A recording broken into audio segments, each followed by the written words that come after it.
Hello, everybody, and welcome back to another great edition of Pac-12 Chalk Talk, your source for everything Pac-12 sports.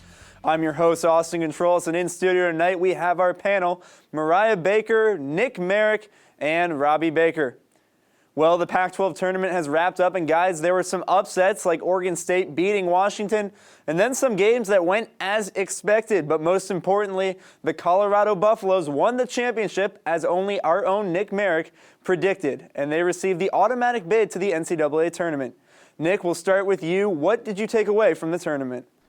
Austin, good question. It's always interesting to see that number one seed drop so early in the standings, especially going in their first round game against Oregon State. More on that later in this segment. But if you look at it, freshman Josiah Turner of Arizona was suspended for the Pac-12 tournament. He ended up, and his team, made that run to the Colorado Buffaloes. And you, with little faith sitting beside me, did decide not to go with the Buffs. And probably almost everything on paper they had going, but I just decided to ride with the hot team. Minimal turnovers. They only turned over the ball over 9 times. That was the max they've had in the 4 games they played. Really shined out there for them. Against their easy victories against California and Utah, they forced 16 and 18 turnovers. And then the closer games, they shot around 40% to compensate that. Now they're going to get the favorable matchup against number 6 UNLV in the tourney.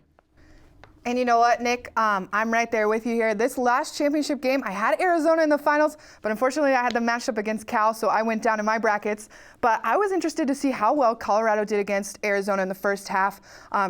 Keeping that defense very strong, slipped a little in the second half, but ultimately they stayed strong, closed it out, forced an awful, terrible last possession by Arizona, and ultimately scored the win. And really what I took from this tournament, guys, is that the Pac-12 is an awful basketball conference. I mean, the number one seed going into this tournament was Washington. They should have manhandled this tournament and won it easily, and they lost to Oregon State. And not so much to say that Washington was not as good as expected, because obviously they weren't, but this team or conference as a whole is just bad. There's not really any great standout team.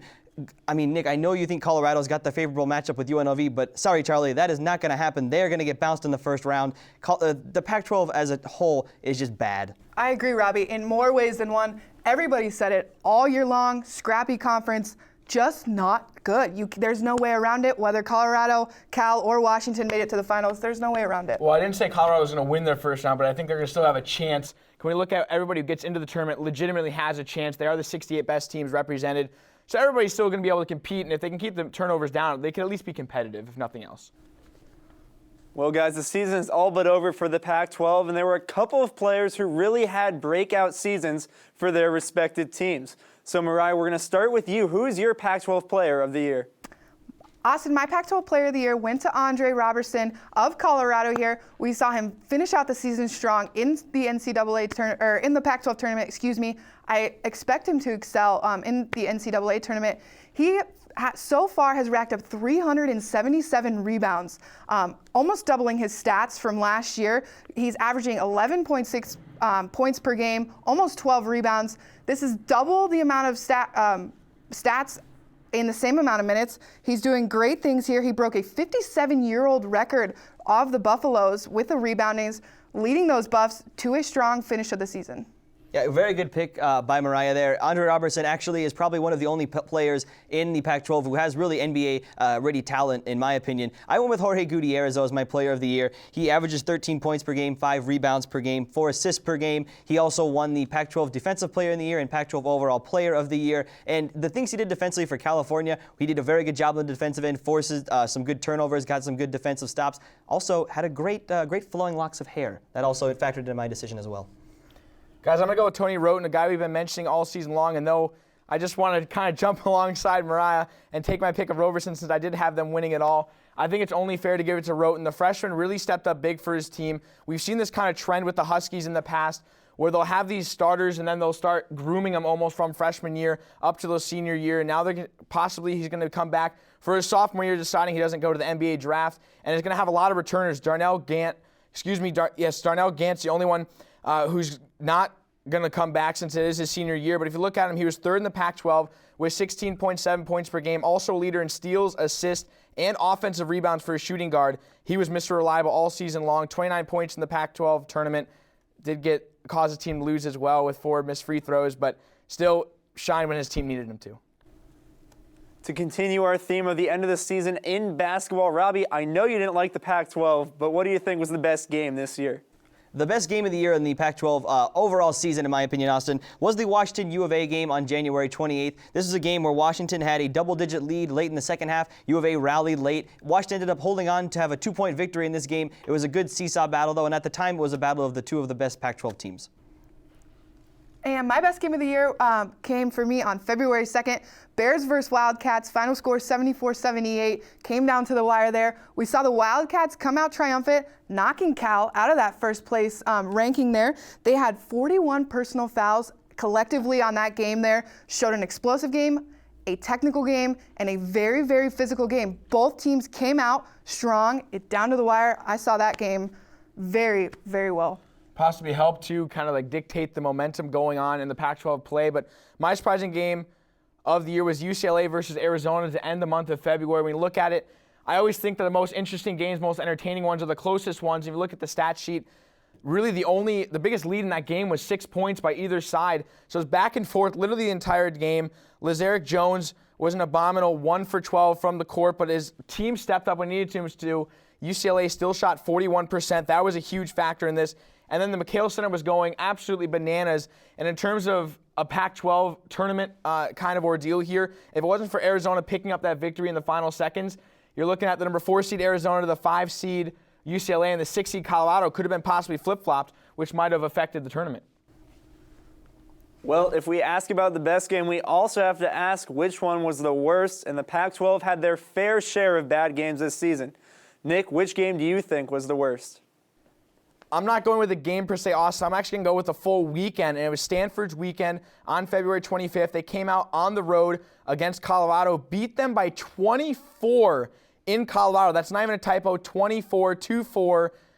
Unbelievable stat. That's pathetic that they can go out there and absolutely slaughter the Buffs. The team that I rode in the Pac-12 tournament ended up killing them. And if you look at the stats, they held them under 30% from the field, 21% from three-point arc.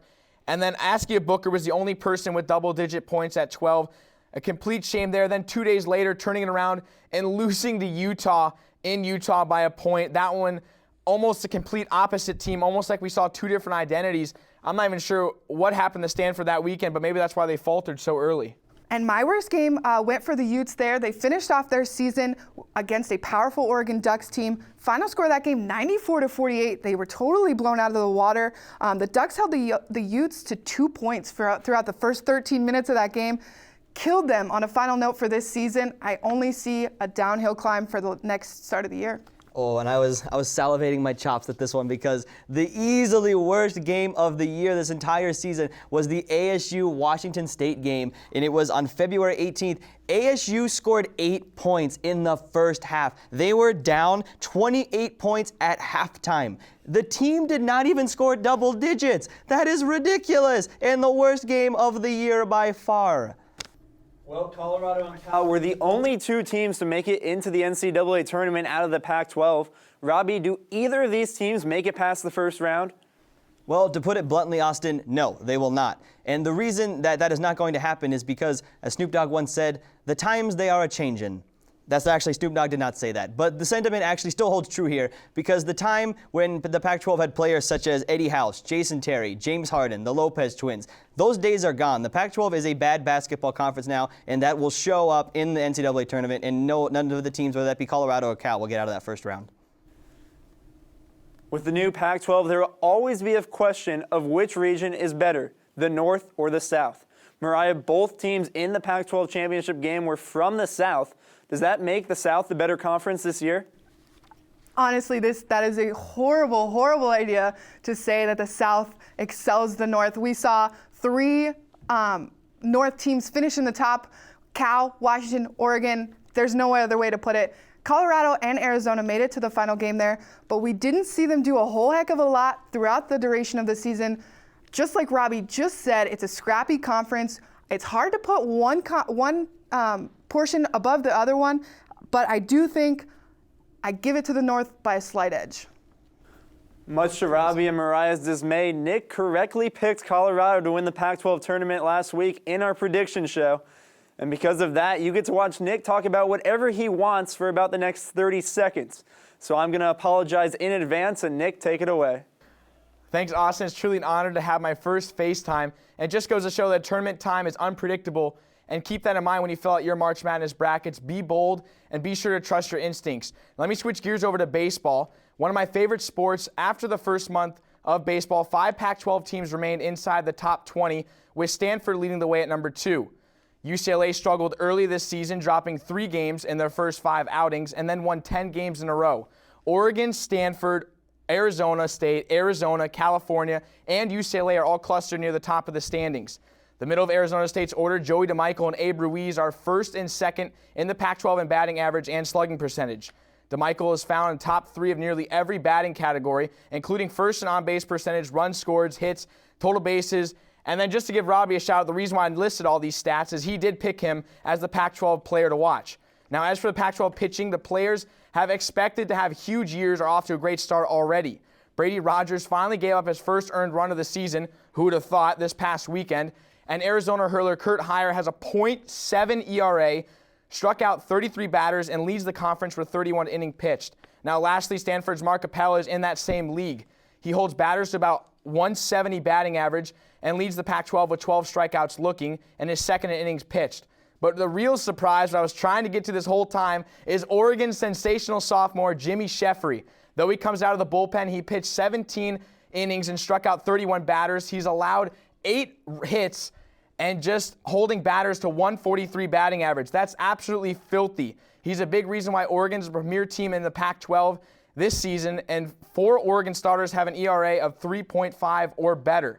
They're going to need to be more productive from the bats, especially in the middle of the order, considering they swept Long Beach State and Vanderbilt, but then only scored 1 run against Illinois and 2 against Oklahoma in the losses. Kyle Garlick and Ryan Healy each bat around 350 and combined for 8 doubles, 24 RBIs. That's the production that we're going to need to see, and certainly looking more like a baseball conference now. And that's something, in case you missed the basketball, you're going to have to tune into Pac-12 baseball, because this is where the dominant lies, and this is where you're going to have fun watching postseason in the NCAA. More than 30 seconds, I don't really care. I had to get my FaceTime in there. I don't know when I'm going to get it again. So that's what I got to say about baseball, my favorite sport. We have come to the end of another episode of Pac-12 Chalk Talk. Thanks for watching. To stay connected with the Pac-12, make sure to follow Chalk Talk on Facebook and Twitter. And don't forget to subscribe right here on YouTube. For Mariah Baker, Nick Merrick, and Robbie Baker, I'm Austin Controlis, and we'll see you again in 2 weeks.